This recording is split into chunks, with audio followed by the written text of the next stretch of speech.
নমস্কাৰ বন্ধুগণ, মোৰ ইউটিউব চেনেলত আপোনালোকক সকলোকে স্বাগতম জনালোঁ। আজি আমি এটা গুৰুত্বপূৰ্ণ বিষয়ত আলোচনা কৰিম। ভাৰত চৰকাৰে ইলেকশ্যন কমিশ্যনৰ সৈতে মিলি ভোট চুৰি কৰি কেনেকৈ নিৰ্বাচনত জয়ী হয়। এই ৰহস্য ৰাহুল গান্ধীয়ে 2025 চনৰ 7 আগষ্ট তাৰিখে উজাগৰ কৰিছিল আৰু তেওঁৰ দল কংগ্ৰেছে প্ৰমাণসমূহ উপস্থাপনো কৰিছিল। আমি সম্পূৰ্ণ বিৱৰণ আৰু প্ৰমাণসমূহৰ সৈতে এই বিষয়ত আলোচনা কৰিম। মন কৰিব যে এইবোৰ ৰাহুল গান্ধী আৰু কংগ্ৰেছে উত্থাপন কৰা অভিযোগ, যাক ইলেকশ্যন কমিশ্যনে অস্বীকাৰ কৰিছে আৰু সেইবোৰক ভিত্তিহীন বুলি কৈছে। কিন্তু এই অভিযোগসমূহে ভাৰতৰ নিৰ্বাচনী ব্যৱস্থাৰ ওপৰত প্ৰশ্ন উত্থাপন কৰিছে আৰু ইয়াত সকলো পক্ষৰ দৃষ্টিভংগী উপস্থাপন কৰা হৈছে। প্ৰথমতে আমি জানো আহক ভোট চুৰিৰ পদ্ধতি কেনেকৈ হয়। এইটো ৰাহুল গান্ধীয়ে দাবী কৰিছে যে ভাৰতীয় জনতা পাৰ্টীয়ে চৰকাৰে ইলেকশ্যন কমিশ্যনৰ সহায়ত ভোটৰ লিষ্টত হেৰাফেৰ কৰে আৰু নিৰ্বাচন চুৰি কৰে। এই পদ্ধতিসমূহ আচলতে কি কি এইবোৰ আমি আগতে জানিলোঁ, কেনেকৈ চৰকাৰে ভোট চুৰি কৰে।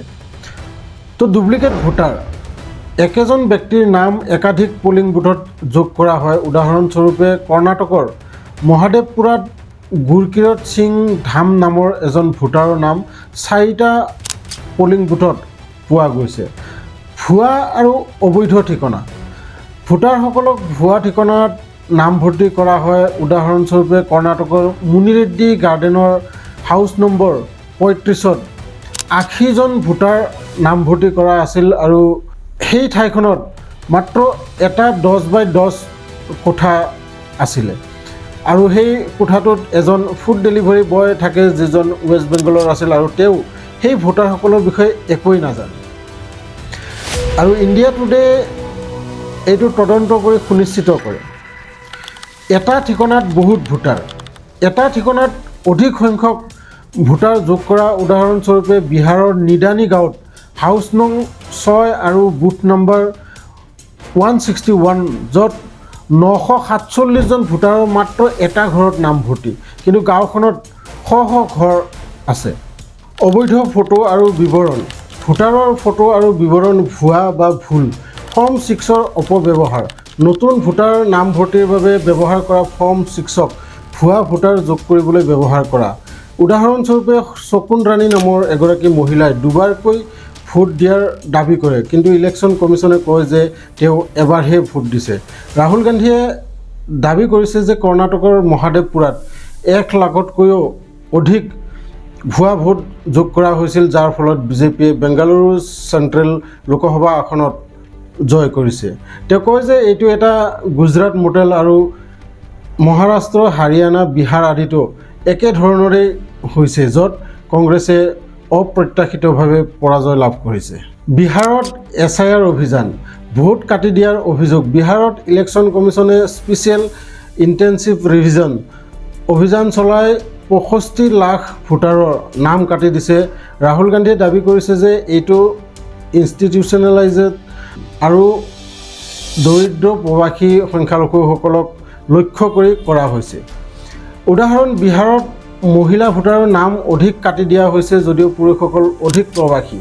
ইলেকশ্যন কমিশ্যনে কয় যে এইটো ডুপ্লিকেট মৃত প্ৰৱাসী ভোটাৰসকলক আঁতৰাবলৈ, কিন্তু অভিযোগ আছে যে ইয়াতো সততা নাই। প্ৰমাণসমূহ কি পোৱা গৈছে? কংগ্ৰেছে 6 মাহৰ অনুসন্ধান কৰি ইলেকশ্যন কমিশ্যনৰ ডেটাৰ পৰা প্ৰমাণ সংগ্ৰহ কৰিছে। ডকুমেণ্ট আৰু শ্লাইডত ডুপ্লিকেট নাম, ভুৱা ঠিকনা দেখুওৱা হৈছে। On ground investigation, India today এটা ঠিকনা তদন্ত কৰি দেখিছে যে 80জন ভোটাৰৰ ঠাইখন এটা সৰু কোঠা।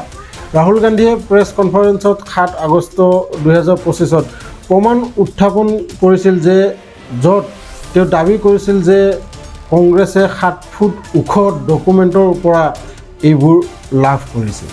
এক্সত কংগ্ৰেছ আৰু ৰাহুল গান্ধীৰ পোষ্টত বিহাৰৰ উদাহৰণ যেনে 947 ভোটাৰ এটা ঘৰত দেখুওৱা হৈছে। ইলেকশ্যন কমিশ্যনে এই অভিযোগসমূহক ভিত্তিহীন বুলি কৈছে আৰু ৰাহুল গান্ধীক শপত লৈ প্ৰমাণ দিবলৈ কৈছে, নহ'লে ক্ষমা বিচাৰিবলৈ কৈছে। তেওঁলোকে কয় যে ভোটাৰ লিষ্টত ভুল পাৰ্টিবোৰে সময়ত উত্থাপন নকৰাৰ বাবে হয়, কিন্তু ইয়াত ইলেকশ্যন কমিশ্যনৰ ভূমিকা আৰু সততাৰ অভাৱ দেখা পোৱা যায়। ৰাহুল গান্ধীয়ে দাবী কৰিছে যে ইলেকশ্যন কমিশ্যনৰ সততা নাই। ভোটাৰৰ ডেটা বিচাৰিলে ইমেজ PDF-ত দিয়ে, যিটো চেক কৰিবলৈ কঠিন হয়।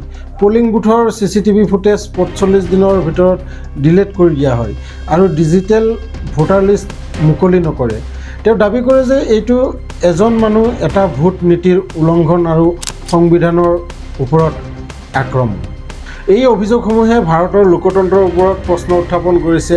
ৰাহুল গান্ধীয়ে দাবী কৰিছে যে কংগ্ৰেছে কমেও 48 আসনত এনেকুৱা হোৱাৰ বাবে ইলেকশ্যনত হাৰিছে। অপজিশ্যন পাৰ্টিসমূহে প্ৰচেষ্টা চলাই আছে আৰু সুপ্ৰিম কোৰ্টত বিহাৰৰ যি SIR ওপৰত আলোচনা চলাই আছে। যদি আপুনি এই বিষয়ত অধিক জানিব বিচাৰে তেন্তে ভিডিঅ'টো লাইক কৰক, শ্বেয়াৰ কৰক আৰু ছাবস্ক্ৰাইব কৰিবলৈ নাপাহৰিব। আমি ইলেকশ্যন কমিশ্যনক সততাৰ বাবে দাবী কৰিছোঁ যে যদি ইয়াত আপোনালোক দোষমুক্ত আৰু এই অভিযোগসমূহ যদি মিছা তেনেহ'লে ডিজিটেল ভোটাৰ লিষ্ট মুকলি কৰক আৰু অডিটৰ অনুমতি দিয়ক। আপোনাৰ ভোট আপোনাৰ অধিকাৰ, ইয়াক ৰক্ষা কৰক। ধন্যবাদ। পুনৰ লগ পাম নতুন ভিডিঅ'লৈ। জয় হিন্দ, জয় আই অসম।